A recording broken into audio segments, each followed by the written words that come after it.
जय हिंद साथियों, स्वागत है आप सभी का एक बार फिर से आपके अपने परिवार सुप्रभात क्लासेस में। कैसे हो दोस्तों? आई होप कि सभी बढ़िया होंगे, कुशल मंगल होंगे और लगातार अपने स्टडी का आनंद ले रहे होंगे। जैसा कि दोस्तों आप सभी को ये विदित है कि अपना इंडियन पॉलिटी के अंदर जो टॉपिक चल रहा था वो चल रहा था भारतीय संविधान की अनुसूचियां। और अपन लोगों ने पिछले व्याख्यान में भारतीय संविधान की जो अनुसूचियां हैं 1 से 9 तक अपन लोगों ने पिछले व्याख्यानों के अंदर देखा है। ठीक है ना दोस्तों? आज अपन बात करेंगे 10वीं अनुसूची से। अपन इस व्याख्यान को शुरू करेंगे 10वीं अनुसूची से। ठीक है, देखिए दोस्तों, जब भी अपन लोग 10वीं अनुसूची के बारे में बात करें तो सबसे पहले आपके माइंड के अंदर ये बात आनी चाहिए कि जो 10वीं अनुसूची है वो अपने मूल संविधान में नहीं थी। मूल संविधान का मतलब 26 जनवरी 1950 को जब संविधान लागू हुआ उस दिन यह जो 10वीं अनुसूची है वो अपने संविधान में नहीं थी। ठीक है ना? यह कब जोड़ी गई? 52वें संविधान संशोधन द्वारा ये 10वीं अनुसूची है वो 1985 में अस्तित्व में आई। ठीक है, उसके बाद में जो 10वीं अनुसूची है वो किससे संबंधित है? तो दल बदल से संबंधित है। किससे संबंधित है दोस्तों? तो दल बदल से संबंधित है। अपन इस व्याख्यान के अंदर 10वीं अनुसूची, 11वीं अनुसूची और 12वीं अनुसूची के बारे में पूरी डिटेल से चर्चा करने वाले हैं। तो अनुसूचियों के बारे में संपूर्ण जानकारी जानने के लिए बने रहिए हमारे साथ इस वीडियो सेशन के अंदर। देखिए दोस्तों, जब भी अपन लोग 10वीं अनुसूची की बात करते हैं, अनुसूची 1 से 9 तक अपन लोगों ने बात की थी। ठीक है ना? आज अपन देखेंगे अनुसूची 10 को। अनुसूची 10 को देखिए दोस्तों, अनुसूची 10 है वो पहले तो आपको ये पता होना चाहिए कि 10वीं अनुसूची है वो मूल संविधान के अंदर नहीं थी। मूल संविधान में 10वीं अनुसूची है वो नहीं थी।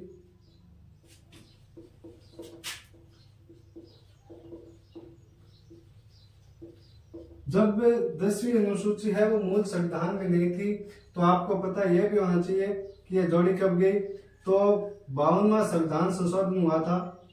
52वां संविधान संशोधन कब हुआ? वर्ष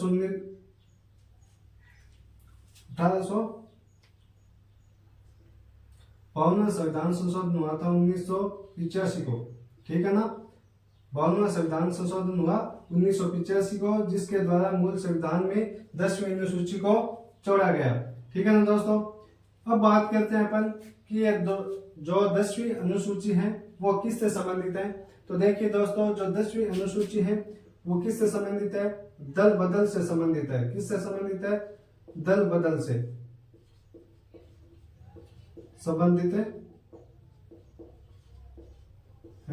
ये बात आपको ध्यान रखनी है मोटे मोटे रूप से कि जो 10वीं अनुसूची है वो पहले बात मूल संविधान में नहीं थी, उसके बाद इसे 52वें संविधान संशोधन वर्ष 1985 में जोड़ा गया। ठीक है, और दल बदल से संबंधित है 10वीं अनुसूची। इसके बाद जब ये 52वां संविधान संशोधन हुआ उस समय देश के प्रधानमंत्री कौन थे? तो आपको ध्यान रखना है कौन? राजीव गांधी। राजीव गांधी देश के प्रधानमंत्री थे, ये भी आपको मालूम होना चाहिए। उसके बाद में दोस्तों इस अनुसूची ये किससे संबंधित है? दल बदल से संबंधित है। इसके बारे में देखिए, इसमें एक तो आता है दल बदल। दल बदल, ठीक है ना? उसके बाद इसको कहा गया है क्या कहा गया है? Horse trading. हॉर्स ट्रेडिंग, ठीक है ना? उसके बाद में इस दल बदल को आयाराम गयाराम की संज्ञा भी दी गई। आयाराम गयाराम।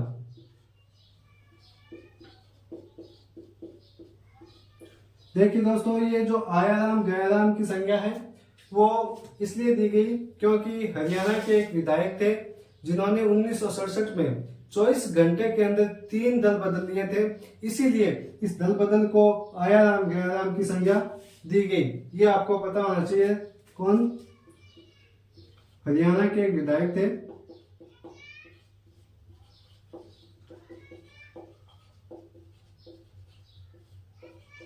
विधायक ने 24 घंटे के अंदर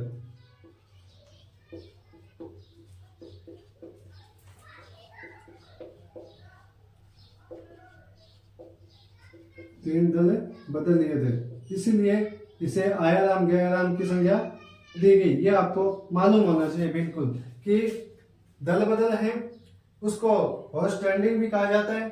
आयाराम गयाराम की संज्ञा दी गई क्योंकि हरियाणा के एक विधायक थे जिन्होंने 24 घंटे के भीतर ही कितने 3 दल बदल कर लिए थे, इसीलिए इसको क्या कहा गया, आयाराम गयाराम कहा गया।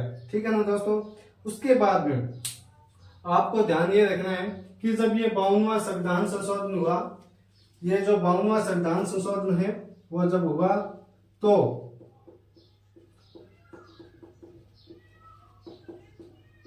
52वां संविधान संशोधन द्वारा यह प्रावधान किया गया, कौन सा वाला, कि यदि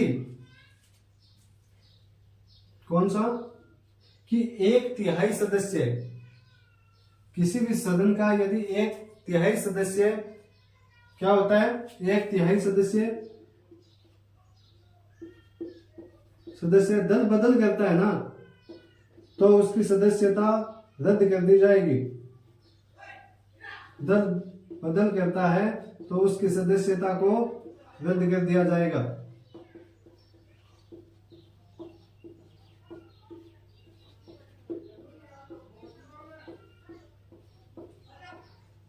रद्द कर दी जाएगी।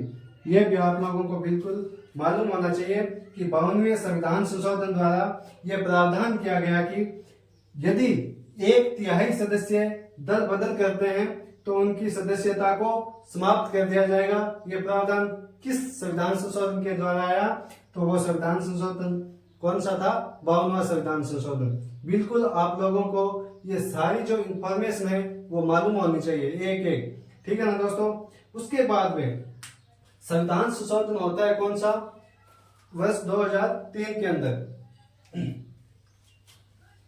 एक बार आप इसका स्क्रीनशॉट ले सकते हैं। उसके बाद में अपन अगले संविधान संशोधन की बात करेंगे, कौन सा, 51वां संविधान संशोधन जो वर्ष 2003 में किया गया। ठीक है ना।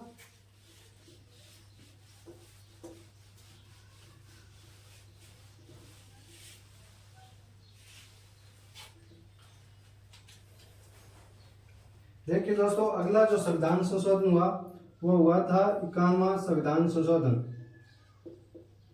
संविधान संशोधन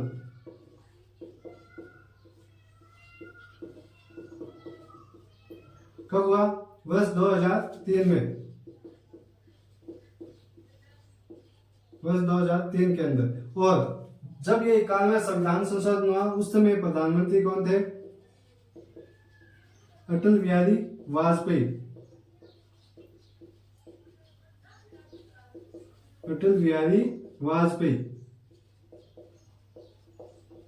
यह भी आप लोगों को बिल्कुल मालूम होना चाहिए कि जब 51वां संविधान संशोधन हुआ वर्ष 2003 में, तो उस समय जो सरकार थी वो अटल बिहारी वाजपेयी की थी। ठीक है ना। और ये जो 51वां संविधान संशोधन है उसमें फिर एक प्रावधान सामने निकल करके आया, और वो प्रावधान यह था कि यदि किसी भी सदन का, यदि किसी सदन का 2/3 सदस्य दल बदल करते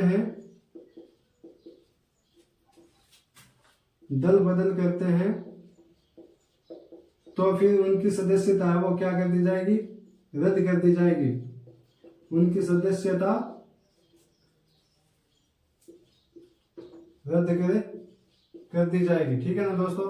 ये बात आपको बिल्कुल मालूम होनी चाहिए कि जब 51वां संविधान संशोधन हुआ उस समय सरकार थी अटल बिहारी वाजपेयी की, और इस 51वें संविधान संशोधन के द्वारा एक और प्रावधान अपन लोगों के सामने निकल करके आता है, और वो प्रावधान यह था कि यदि किसी भी सदन के 2/3 सदस्य दल बदल करते हैं तो उनकी सदस्यता बिल्कुल रद्द कर दी जाएगी। ठीक है ना दोस्तों। तो ये था 51वां संविधान संशोधन। ठीक है ना। अब अपन आगे बात करते हैं, और आप लोगों को यह तो बिल्कुल मालूम हो गया कि जो ये दल बदल शब्द है दल बदल शब्द, एक बार दल बदल जो शब्द है वो 1985 में अस्तित्व में आया 52वां संविधान संशोधन द्वारा।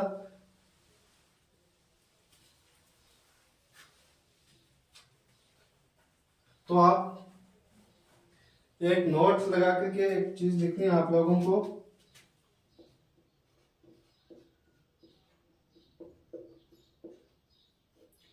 क्या लिखना है कि जो दल बदल शब्द है, दल बदल शब्द वो 52वां संविधान संशोधन द्वारा,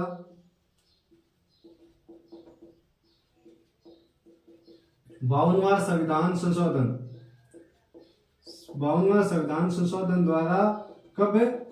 1985 के अंदर, 1985 में जोड़ा गया पहली बार से, ठीक है ना। दल बदल शब्द का पहले किसी भी अनुच्छेद के अंदर उल्लेख नहीं था। बिल्कुल ये आप लोगों को मालूम होना चाहिए कि जब मूल संविधान लागू हुआ उस समय दल बदल का किसी भी अनुच्छेद के अंदर उल्लेख नहीं था। पहली बार दल बदल जो शब्द है वो 52वें संविधान संशोधन द्वारा 1985 के अंदर अस्तित्व में आया, ठीक है ना दोस्तों। उसके बाद में आप लोगों के माइंड में एक सवाल आया होगा कि जब ये दल बदल करते हैं सदस्य, तो ये जो दल बदल से संबंधित जो शिकायत होती है वो किसके पास की जाती है? क्या आप लोगों को मालूम है? बोलो यस या नो, जानते हो? देखिए दोस्तों, जब भी दल बदल की जो ये शिकायत होती है वो संबंधित जो सदन होता है उसके अध्यक्ष या सभापति को की जाती है पहली बार, ठीक है ना दोस्तों। प्रथम जो शिकायत की जाती है वो किसको की जाती है? संबंधित सदन के अध्यक्ष या फिर सभापति को की जाती है। यदि लोकसभा का अध्यक्ष कोई सदस्य है और वो यदि दल बदल करता है तो सबसे पहले दल बदल की जो सूचना है वो लोकसभा अध्यक्ष को की जाती है। यदि वो कोई सदस्य जो दल बदल करता है वो राज्यसभा का सदस्य है तो जो दल बदल की शिकायत है वो राज्यसभा के सभापति के पास की जाती है। यदि विधानसभा का कोई सदस्य है तो दल बदल की शिकायत किसके पास की जाएगी? विधानसभा अध्यक्ष के पास। और यदि कोई सदस्य विधान परिषद का सदस्य है तो दल बदल की जो शिकायत है वो किसके पास की जाती है? विधान परिषद के सभापति के पास। ये आप लोगों को इस प्रकार से पढ़ना होगा क्योंकि आप जिस लेवल की तैयारी कर रहे हैं उस लेवल पे इस प्रकार के क्वेश्चन पूछे जाते हैं और एग्जामिनर है वो आप लोगों को मार्क देने का ही मौका देखता है। तो आप लोगों को बिल्कुल गहराई से अध्ययन करते हुए इन सारी इंफॉर्मेशन को ध्यान में रखना है, ठीक है ना दोस्तों। तो आप नोट डाउन करिए क्या कि जो दल बदल की शिकायत है, दल बदल की शिकायत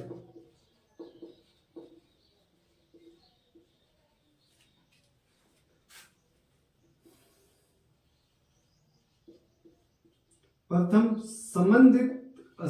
संबंधित जो सदन होता है, संबंधित सदन के अध्यक्ष अथवा अध्यक्ष या फिर सभापति के पास की जाती है, के पास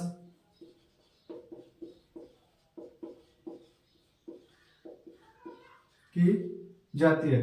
देखिए दोस्तों, जो दल बदल की शिकायत है वो सबसे पहले जो संबंधित सदन है उसके अध्यक्ष या फिर सभापति के पास की जाती है। यदि आप मान लीजिए कि कोई लोकसभा का सदस्य है, किसका? लोकसभा का सदस्य है, तो वो शिकायत किसके पास करेगा?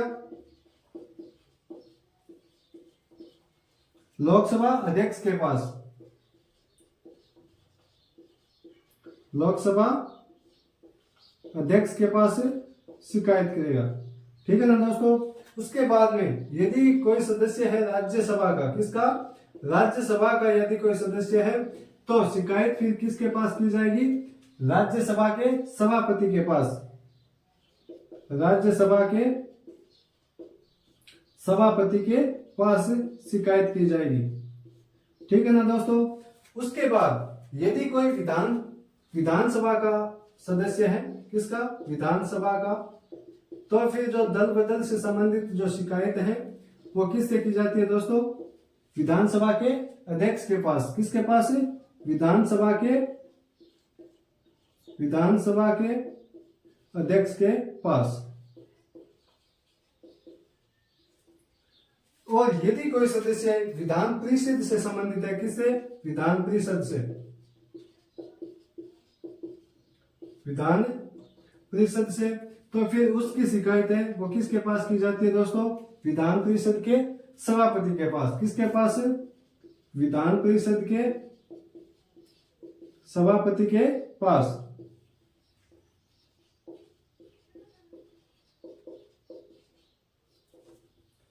जी हाँ दोस्तों, आप सभी को ये बिल्कुल मालूम होना चाहिए कि यदि कोई सदस्य लोकसभा से संबंधित है और वो दल बदल करता है तो उसकी शिकायत सबसे पहले लोकसभा अध्यक्ष के पास की जाती है। ठीक है। और यदि कोई सदस्य राज्यसभा से संबंधित है तो शिकायत किसके पास करेगा, राज्यसभा के सभापति के पास। और यदि कोई सदस्य विधानसभा का सदस्य है तो वह शिकायत किसके पास करेगा, दल बदल से संबंधित विधानसभा के अध्यक्ष के पास।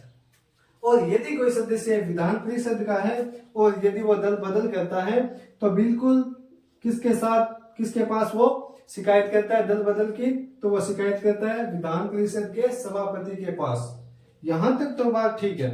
इसके बाद में आप लोगों के माइंड में एक सवाल और आना चाहिए, और यदि आप इस मन और चेतन से आप यदि सोचें तो बिल्कुल आप लोगों के माइंड के अंदर एक सवाल आना चाहिए कि सर, जब ये विधान परिषद या फिर लोकसभा के सदस्य हैं, कोई भी सदन का सदस्य आप ये मान के चलें, वो जब दल बदल करता है और संबंधित सदन के अध्यक्ष को दल बदल से संबंधित जो शिकायत सौंपता है उसके बारे में डिसीजन लेने के लिए क्या संविधान में कोई सीमा निर्धारित की गई है क्या, कि इतने दिनों के अंदर संबंधित सदन का जो अध्यक्ष है वो इस दल बदल से संबंधित डिसीजन लेगा। जी हाँ दोस्तों, ये आपको मालूम होना चाहिए।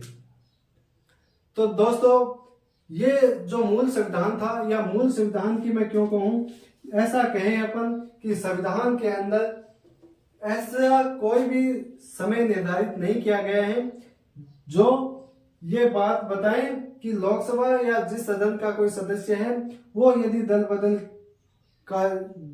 का जो शिकायत है वो जिस सदन के अध्यक्ष के पास करता है तो उस सदन के अध्यक्ष पर ये कोई भी पाबंदी नहीं है, क्योंकि वो इतने समय के अंदर क्या करेगा, इस शिकायत के बारे में डिसीजन लेगा। तो आपको बिल्कुल ये बात नोट करनी चाहिए।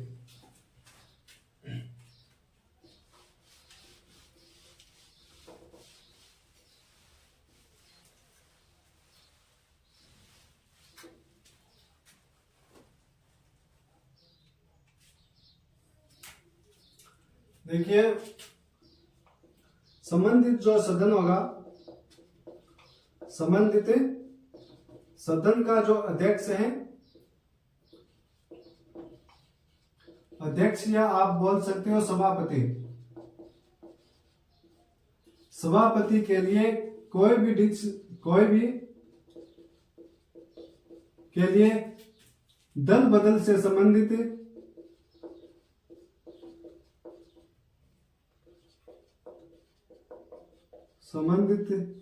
शिकायत के बारे में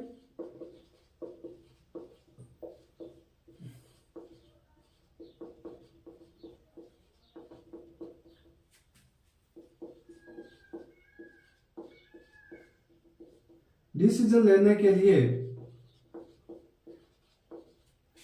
समय सीमा निर्धारित नहीं की गई है।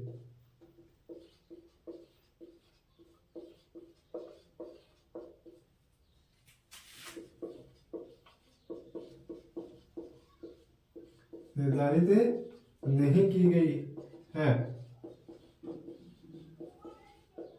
ये आप लोगों को मालूम होना चाहिए। उसके बाद में दोस्तों वर्ष 2020 के अंदर उच्चतम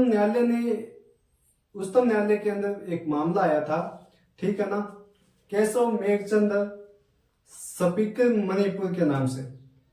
और उस मामले के अंदर उच्चतम न्यायालय ने अपना डिसीजन देते हुए कहा कि यदि दल बदल से संबंधित शिकायत संबंधित सदन के अध्यक्ष के पास जाती है तो जो संबंधित सदन का जो अध्यक्ष है वो 3 माह के भीतर उस शिकायत से संबंधित डिसीजन लेगा।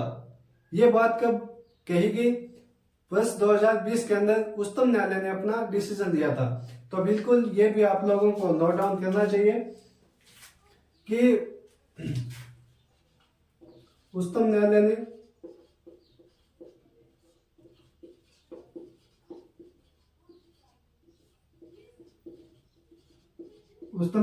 वर्ष 2020 में केशव मेघचंद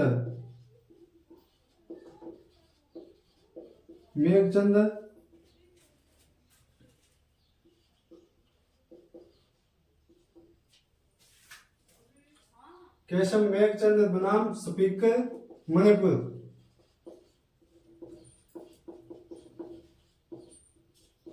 मणिपुर के मामले में ये डिसीजन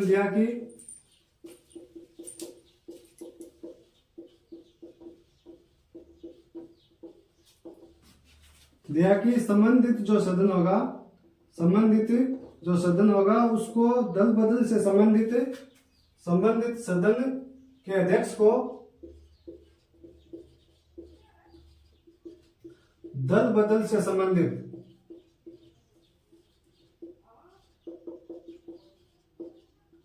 जो शिकायत होगी उसका निर्णय कब लेना पड़ेगा?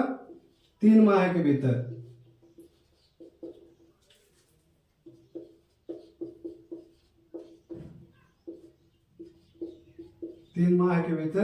लेना होगा।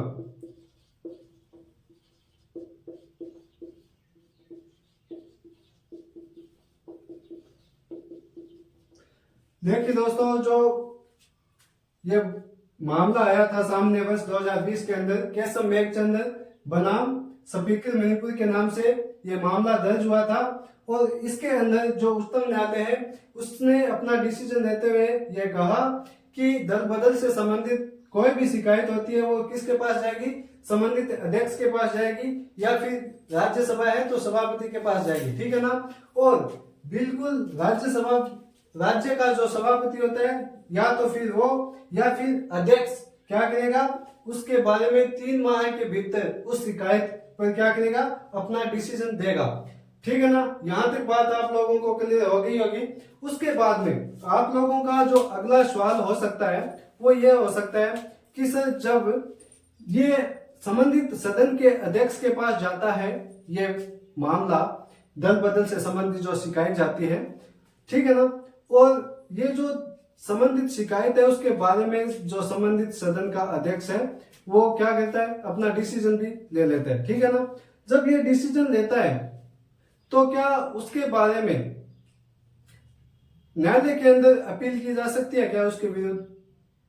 जब ये संबंधित सदन का अध्यक्ष शिकायत करता है संबंधित सदन के अध्यक्ष या सभापति के पास, तो क्या उस डिसीजन के, जब अध्यक्ष डिसीजन लेता है तो उस डिसीजन के विरुद्ध में क्या उच्चतम न्यायालय या उच्च न्यायालय में अपील की जा सकती है? तो बिल्कुल दोस्तों, मैं आप लोगों को ये बता देता हूं कि यदि कोई भी डिसीजन संबंधित सदन इसके बारे में लेता है तो उसके विरुद्ध उच्चतम न्यायालय में अपील की जा सकती है।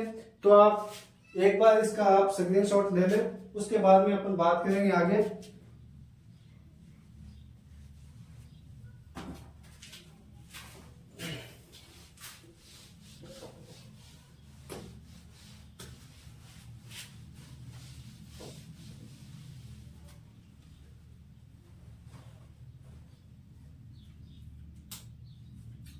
नोट डाउन करिएगा कि जो ये संबंधित सदन का जो अध्यक्ष होता है, संबंधित सदन का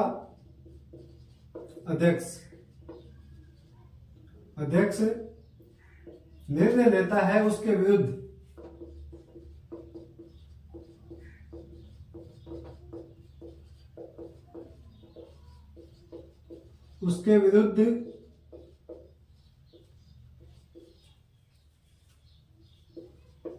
न्यायालय में अपील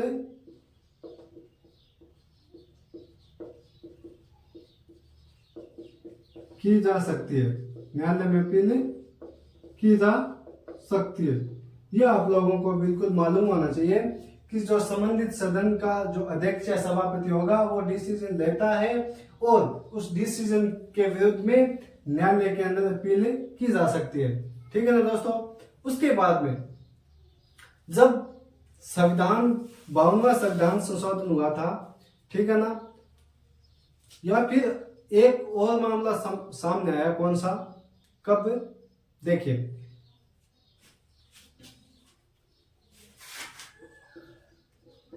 कि हो तो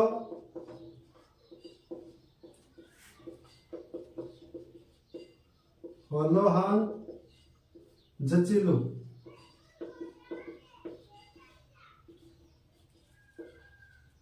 इस मामले के अंदर उच्चतम न्यायालय ने एक डिसीजन दिया था अपना, और उस डिसीजन में यह कहा कि दल बदल से संबंधित जो शक्ति होती है वो संबंधित सदन के अध्यक्ष या सभापति के पास होती है। ये किस मामले में कहा गया? कि होतु होलोहान जचिलू मामले में क्या कहा गया? कि दल बदल से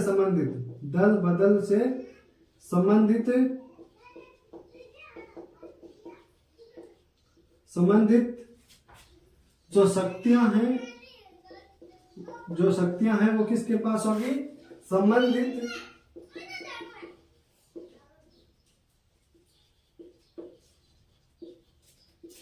अध्यक्ष या फिर सभापति के पास है।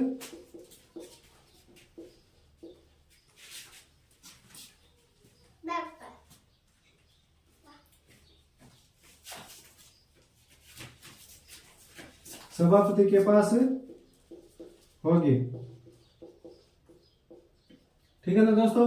ये बात की गई किसमें? कि हो तो होलोहान जचिलू मामले के अंदर की दल बदल से संबंधित शक्तियां हैं वो सभी किसके पास होगी? अध्यक्ष या सभापति के पास होगी। ठीक है ना दोस्तों। ये थी अपनी 10वीं अनुसूची। उसके बारे में अपन लोगों ने फुल डिटेल से बात की है। ठीक है ना दोस्तों। अब बात करेंगे अपन अगली अनुसूची पर, और अगली अनुसूची कौन सी? 11वीं अनुसूची। ठीक है ना दोस्तों। ठीक है। अब आपको बिल्कुल 10वीं अनुसूची की भांति ही ध्यान में रखना है कि 11वीं अनुसूची भी किस है? मूल संविधान में उल्लेखित नहीं थी। मूल संविधान में 11वीं अनुसूची है वो नहीं थी। ठीक है ना दोस्तों। तो कब जोड़ी गई? ये कब जोड़ी गई? 73वें संविधान संशोधन 1992 में हुआ था। उसके द्वारा 11वीं अनुसूची अस्तित्व में आई, और जो 73वां संविधान संशोधन है वो लागू कब हुआ? तो कब हुआ? 1993 के अंदर हुआ। कब? 1992 के अंदर। तो बात करते हैं अपन लोग 11वीं अनुसूची के बारे में। तो आप एक बार इसका स्क्रीनशॉट ले लीजिए।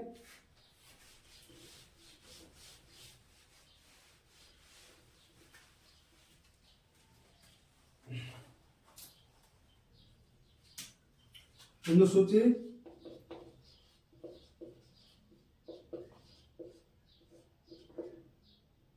अनुसूची 11। पहली बात, अनुसूची 11 के बारे में आपको ये ध्यान में रखनी है कि मूल संविधान के अंदर नहीं थी। मूल संविधान में अनुसूची 11 है वो नहीं थी। ठीक है ना दोस्तों। एक बात। उसके बाद आप लोगों को ध्यान में ये रखना है कि ये अनुसूची कब जोड़ी गई? तो 73वें संविधान संशोधन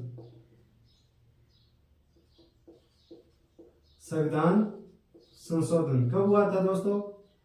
73वां संविधान संशोधन 1992 को। कब? 1992 को। ठीक है ना दोस्तों। हुआ था, और लागू यदि आपसे पूछे तो लागू कब हुआ? 1993 को। बिल्कुल आप लोगों को यह मालूम होना चाहिए। उसके बाद में 73वां संविधान संशोधन 1992 को हुआ, 1993 को लागू हुआ। ठीक है ना। इस अनुसूची के अंदर अनुच्छेद जोड़ा गया है एक, कौन सा अनुच्छेद? 243 जी। कौन सा अनुच्छेद जोड़ा गया दोस्तों? अनुच्छेद 243 जी। और इसमें यह कहा गया कि पंचायती राज संस्थाओं के 29 कार्य होंगे। पंचायती राज संस्थाओं के 29 कार्य होंगे और वो 29 कार्य किसमें है? अनुसूची 11 के अंदर है। बिल्कुल दोस्तों आप लोगों को इस प्रकार से मालूम होना चाहिए। तो आप नोट डाउन करिए कि अनुच्छेद 243 जी में ये कहा गया कि पंचायती राज संस्थाओं के पंचायती राज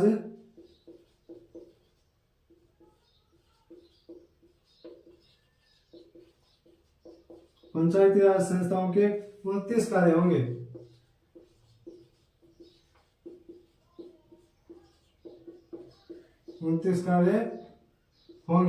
और वो 29 कार्य किसमें है? अनुसूची 11 में है दोस्तों। अनुसूची 11 में है। ये आप लोगों को मालूम होना चाहिए। ठीक है ना दोस्तों कि अनुसूची 11 है, वो मूल संविधान में नहीं थी। एक बात। उसके बाद में जोड़ी कब गई? 73वें संविधान संशोधन द्वारा 1992 में जोड़ी गई और लागू कब हुआ? 1993 के अंदर। उसके बाद में अनुच्छेद 243 जी में यह कहा गया कि पंचायती राज संस्थाओं के 29 कार्य होंगे और उन 29 कार्यों का उल्लेख है वो अनुसूची 11 में किया गया है। ठीक है ना दोस्तों। उसके बाद में अपनी जो अगली अनुसूची और लास्ट अनुसूची है वो है अनुसूची 12। कौन सी दोस्तों? अनुसूची 12। देखिए आप इसको तुलनात्मक दृष्टि से पढ़ने की कोशिश कीजिएगा कि जो अनुसूची 11 है वो पंचायती राज संस्थाओं से संबंधित है और जो अनुसूची 12 है वो नगर पालिका से संबंधित है। ठीक है ना दोस्तों। इसमें जो 11वीं अनुसूची है वो उसमें 29 कार्य पंचायती राज संस्थाओं के 29 कार्यों का उल्लेख है और जो 12वीं अनुसूची है उसमें नगर पालिका के 18 कार्यों का उल्लेख है। ये आप लोगों को मालूम होना चाहिए। ठीक है ना। तो अपन बात करते हैं अनुसूची 12 पे। एक बार आप इसका स्क्रीनशॉट ले सकते हो। अनुसूची 12।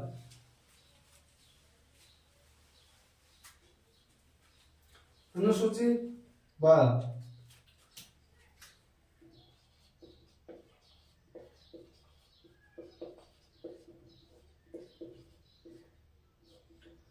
अनुसूची 12। पहली बात तो आपको उसी की भांति याद रखना है कि अनुसूची 12 है वो मूल संविधान में नहीं थी।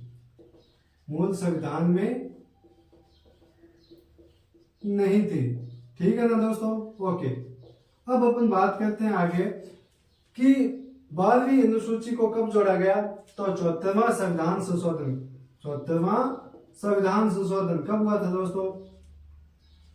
1993 में। 74वां संविधान संशोधन द्वारा कब जोड़ा गया? वर्ष 1993 में। ओके। ठीक है। उसके बाद में अपन बात करें कि जो 12वीं अनुसूची है वो किससे संबंधित है? तो नगर पालिका से संबंधित। किससे संबंधित है दोस्तों? नगर पालिका से। ठीक है। अनुसूची 12 में क्या है कि नगर पालिकाओं के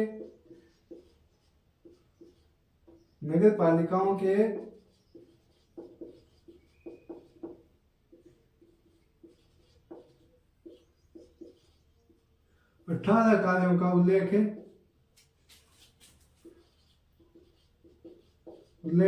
किया गया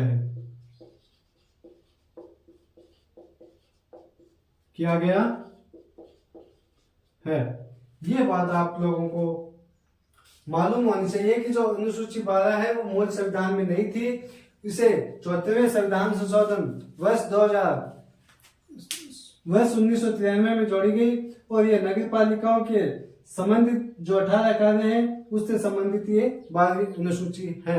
ठीक है ना दोस्तों, अपन लोगों ने 1 से जो 12 अनुसूची है भारतीय संविधान में उसका पोस्टमार्टम किया है। बहुत ही गहराई से अपन लोगों ने एक एक चीज को कवर करते हुए चले हैं और मैं ये मान के चलता हूं कि आप लोगों को इन व्याख्यानों से आनंद आ रहा होगा और आप लगातार अपने जीवन के लक्ष्य की ओर निरंतर कदम बढ़ा रहे होंगे। ठीक है ना दोस्तों, अब अपन लोगों ने 1 से 12 से अनुसूचियां तो देख ली, ठीक है ना, लेकिन अब आप लोगों के सामने एक 2 या 3 या 4 मिनट का वीडियो लेकर के आऊंगा मैं।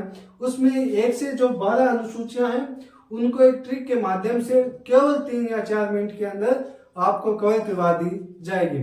तो दोस्तों वो व्याख्यान देखना भी आप बिल्कुल न भूलें, क्योंकि अपन लोगों ने व्याख्या विस्तार से तो अनुसूचियों का पोस्टमार्टम कर लिया है, ठीक है ना, और उनको करंटली याद रखने के लिए आप लोगों के सामने एक ट्रिक प्रस्तुत कर दी जाएगी और उस ट्रिक के माध्यम से आप 2 या 3 मिनट के अंदर भारतीय संविधान की जितनी भी 12 अनुसूचियां हैं उसको 2 या 3 मिनट में आप याद कर लेंगे, ये मेरा आपसे वादा है। तो ठीक है दोस्तों, आज के लिए बस इतना ही। मिलती है अपन अगले व्याख्यान और नए टॉपिक के साथ। तब तक के लिए thank you very much and I wish you all the best. Thank you.